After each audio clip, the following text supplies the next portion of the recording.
Olá pessoal, tudo bem? Eu sou o professor André.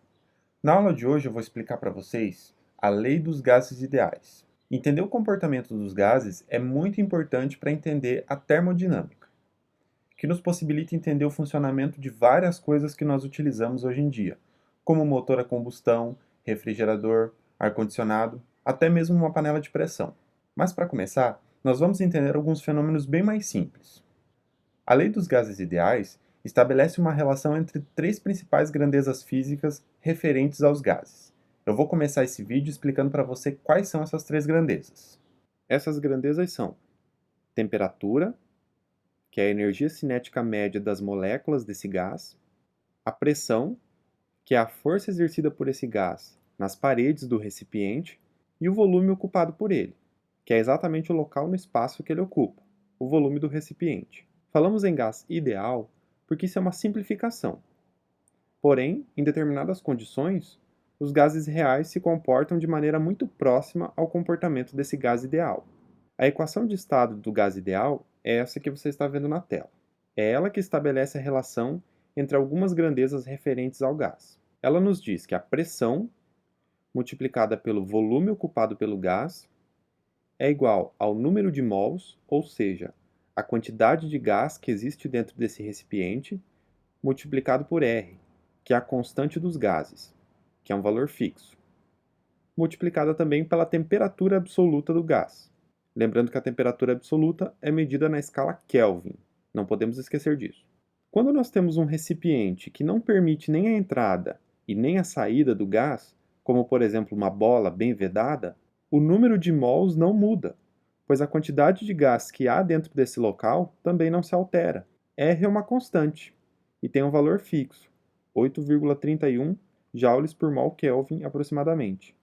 Dessa forma, N vezes R será sempre um valor fixo se não há entrada e nem saída de gás nesse local.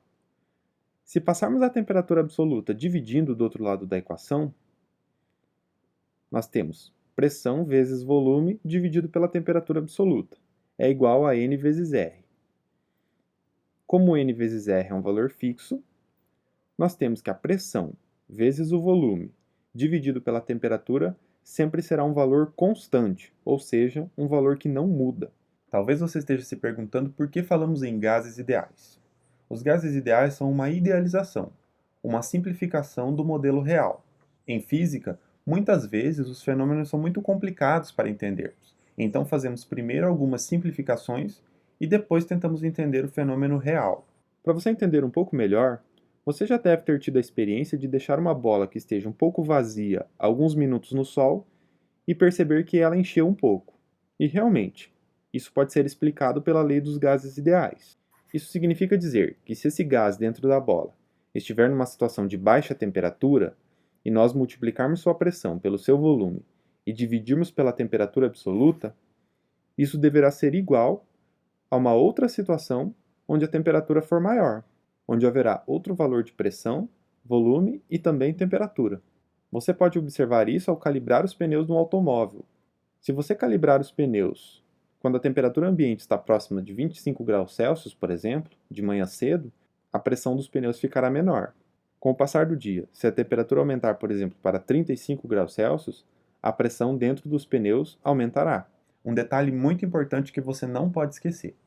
Quando nós estamos falando em lei dos gases ou termodinâmica, você sempre vai ter que usar a temperatura na escala Kelvin, que é a escala absoluta. Isso porque ela realmente nos mostra a quantidade de energia interna do sistema. Nunca se esqueça de transformar a temperatura para a escala Kelvin antes de fazer seus cálculos. Para fazer o cálculo com 25 graus Celsius, devemos adicionar 273 e transformar para a escala Kelvin, 298 Kelvin. A 35 graus Celsius, temos 35 mais 273, que resulta em 308 Kelvin. Perceba que o aumento de temperatura foi de 3,4%. Esse será mais ou menos o aumento da pressão se não houver alteração no volume. Vamos fazer um exemplo. Vamos supor que tenhamos uma situação onde um gás está numa temperatura mais baixa, 300 Kelvin, que corresponde a 27 graus Celsius. Sua pressão é de 2 atm, duas vezes a pressão atmosférica, e o volume igual a 3 litros. Numa situação onde a temperatura é maior, 400 Kelvin, que é equivalente a 127 graus Celsius, o gás foi comprimido para um volume de 1 litro. Qual será a nova pressão? Vamos isolar a pressão 2 na equação. Para isso, nós passamos os 400 Kelvin multiplicando do outro lado da equação, e o volume de 1 litro dividindo, pois ele estava multiplicando. Dessa forma, isolamos a pressão 2, que é a incógnita do problema. Perceba que podemos facilitar um pouco os cálculos. Podemos tirar os dois zeros do 400 e do 300. Ficará 4 sobre 3. E esse 3, que antes era o 300, pode ser dividido com os 3 litros. Então, em cima teremos 2 atm vezes 4, dividido por 1. O resultado é que a pressão 2 é igual a 8 atm. 2 vezes 4, 8.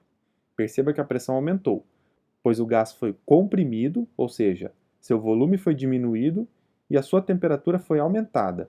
Isso fará com que a pressão aumente muito, ou seja, a força que o gás exerce nas paredes do recipiente aumenta muito. Agora nós vamos ver 3 tipos de transformações gasosas, onde cada uma das grandezas que estamos estudando permanece constante. Transformação isovolumétrica ou isocórica, transformação isobárica e transformação isotérmica. Uma transformação isocórica ou isovolumétrica é uma transformação onde o volume do gás permanece constante, sem se alterar. Dessa forma, quando aumentamos a temperatura do gás, fornecendo calor para ele, o que aumenta é apenas a pressão, e não o volume. É mais ou menos o que acontece em um pneu. O aumento de volume pode ser muito pequeno e pode ser desprezado. Dessa forma, com o aumento de temperatura, a pressão pode aumentar de 30 psi para 32 psi, por exemplo. Na equação que tratamos anteriormente, o volume não se altera. Portanto, os volumes são iguais, de um lado e do outro da equação. Podemos cortá-los. E teremos a equação que você vê abaixo. P1 sobre T1 é igual a P2 sobre T2. Essa equação é conhecida como lei de Charles. Vamos fazer um exemplo. Vamos supor que em uma situação temos uma temperatura inicial de 300 Kelvin e uma pressão inicial de 1 atm. Após um tempo, essa temperatura aumentou para 450 Kelvin.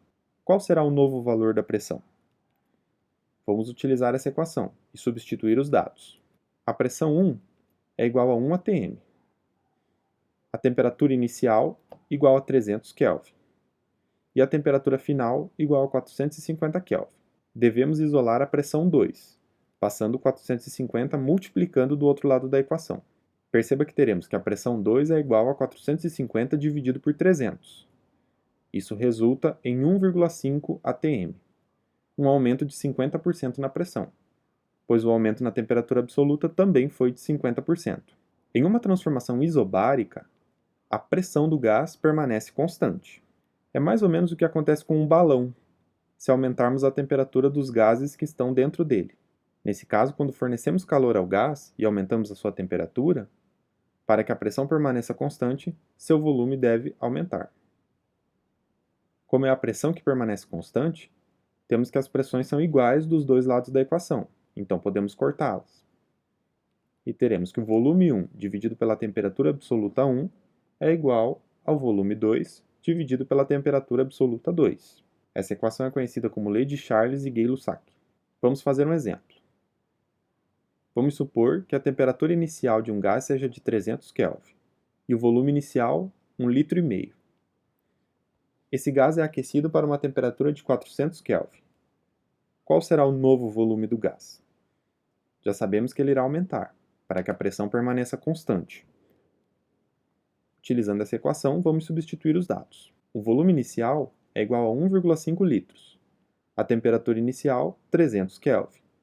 Não esqueça que não podemos colocar 27 graus Celsius. Devemos usar em Kelvin. A temperatura 2 é igual a 400 Kelvin. Devemos isolar o volume 2, passando 400 multiplicando do outro lado da equação. Temos que o volume 2 é igual a 400 vezes 1,5 dividido por 300. Isso resulta em 600, que é igual a 400 vezes 1,5, dividido por 300. O volume 2 é igual a 2 litros. Temos também a transformação isotérmica, e como o próprio nome já diz, a temperatura do gás permanece constante. É mais ou menos o que acontece se fecharmos a saída de ar de uma seringa e apertarmos o êmbolo. Estaremos comprimindo o gás.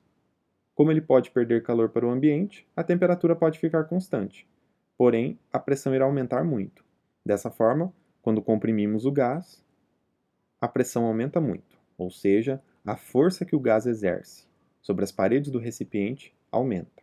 Se o gás for expandido, a pressão diminui. Na transformação isotérmica, as temperaturas absolutas são iguais. Podemos cortá-las dos dois lados da equação.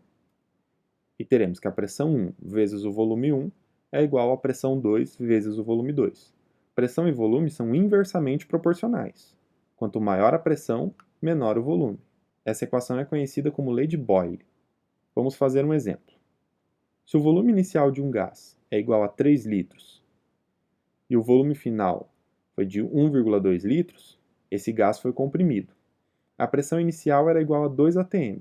Qual será a pressão final? Como o volume diminuiu e o gás foi comprimido, a pressão final deverá ser maior do que a pressão inicial. Vamos utilizar essa equação e substituir os dados. A pressão inicial é igual a 2 atm. O volume inicial, 3 litros. E o volume final, 1,2 litros. Vamos isolar a pressão 2, passando 1,2 dividindo. Temos 2 vezes 3 sobre 1,2 é igual à pressão final. 2 vezes 3 é igual a 6, e 6 dividido por 1,2 resulta em 5 atm. Concluímos que a pressão final é igual a 5 atm, 5 vezes a pressão atmosférica padrão. Eu não falei nesse vídeo, mas existe também a transformação adiabática, quando não há troca de calor entre o gás e o meio externo. Bom, pessoal, a aula de hoje foi bem simples. Foi só para dar uma introdução a esses conceitos. Existem outras coisas também para serem estudadas, como, por exemplo, os gráficos dessas transformações.